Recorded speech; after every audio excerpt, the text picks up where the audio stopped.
ಬನ್ನೀಗ ನೋಡೋಣ ಹವಾಮಾನದ ವರದಿ. ಸ್ನೇಹಿತರೆ, ಕರ್ನಾಟಕದ ಯಾವ ಜಿಲ್ಲೆಗಳಲ್ಲಿ ಮಳೆಯಾಗುವ ಸಾಧ್ಯತೆಗಳಿವೆ, ಯಾವ ಭಾಗಗಳಲ್ಲಿ ಗುಡುಗು ಮಿಂಚಿನ ಸಾಧ್ಯತೆಗಳಿವೆ, ಯಾವ ಜಿಲ್ಲೆಗಳಲ್ಲಿ ಒಣಹವೆ ಮುಂದುವರಿಯಲಿದೆ ಎನ್ನುವುದನ್ನು ಜಿಲ್ಲಾವಾರುವಾಗಿ ನೋಡೋಣ.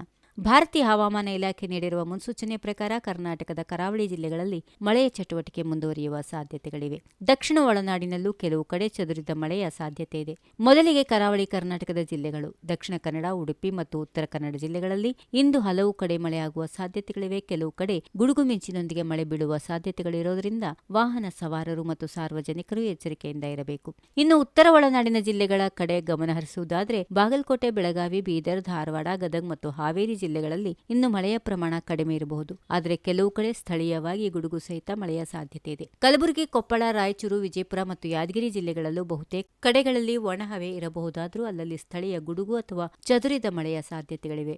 ಉತ್ತರ ಒಳನಾಡಿನಲ್ಲಿ ಆಗಸ್ಟ್ 27ರಿಂದ 29ರವರೆಗೆ ಗಂಟೆಗೆ 40ರಿಂದ 50 ಕಿಲೋಮೀಟರ್ ವೇಗದ ಬಲವಾದ ಮೇಲ್ಮೈ ಗಾಳಿ ಬೀಸುವ ಸಾಧ್ಯತೆಗಳು ಇವೆ ಎಂದು ಐಎಂಡಿ ಮಾಹಿತಿ ನೀಡಿದೆ. ಇನ್ನು ದಕ್ಷಿಣ ಒಳನಾಡಿನ ಜಿಲ್ಲೆಗಳ ಹವಾಮಾನದ ಕಡೆ ನೋಡೋದಾದ್ರೆ ಬೆಂಗಳೂರು ನಗರ, ಬೆಂಗಳೂರು ಗ್ರಾಮಾಂತರ, ಚಾಮರಾಜನಗರ, ಚಿಕ್ಕಬಳ್ಳಾಪುರ, ಬಳ್ಳಾರಿ, ಮೈಸೂರು, ಮಂಡ್ಯ, ರಾಮನಗರ, ಕೋಲಾರ, ತುಮಕೂರು, ಹಾಸನ, ಕೊಡಗು, ಚಿಕ್ಕಮಗಳೂರು ಭಾಗಗಳಲ್ಲಿ ಇಂದು ಅಲ್ಲಲ್ಲಿ ಮಳೆಯಾಗುವ ಸಾಧ್ಯತೆಗಳಿವೆ. ವಿಶೇಷವಾಗಿ ಬೆಟ್ಟ, ಗುಡ್ಡ ಪ್ರದೇಶಗಳು ಮತ್ತು ಮಲೆನಾಡು ಭಾಗಗಳಲ್ಲಿ ಮೋಡ ಕವಿದ ವಾತಾವರಣದೊಂದಿಗೆ ಚದುರಿದ ಮಳೆ ಬೀಳುವ ಸಾಧ್ಯತೆಗಳು ಇವೆ. ಕೆಲವು ಕಡೆ ಗುಡುಗು ಮಿಂಚು ಕಾಣಿಸಿಕೊಳ್ಳಬಹುದು. ಒಟ್ಟಿನಲ್ಲಿ ಇಂದು ಕರಾವಳಿ ಕರ್ನಾಟಕದಲ್ಲಿ ಮಳೆಯ ಚಟುವಟಿಕೆ ಹೆಚ್ಚು.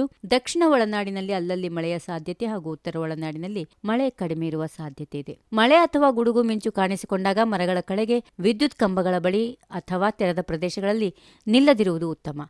ಬಲವಾದ ಗಾಳಿ ಬೀಸುವ ಸಂದರ್ಭದಲ್ಲಿ ವಾಹನ ಸವಾರರು ವಿಶೇಷ ಎಚ್ಚರಿಕೆ ವಹಿಸಬೇಕು. ಹಾಗಾದ್ರೆ ನಿಮ್ಮ ಜಿಲ್ಲೆಯಲ್ಲಿ ಮಳೆ ಆಗುತ್ತಿದೆಯಾ? ನಿಮ್ಮ ಜಿಲ್ಲೆಯ ಹೆಸರನ್ನ ಕಾಮೆಂಟಲ್ಲಿ ತಿಳಿಸಿ.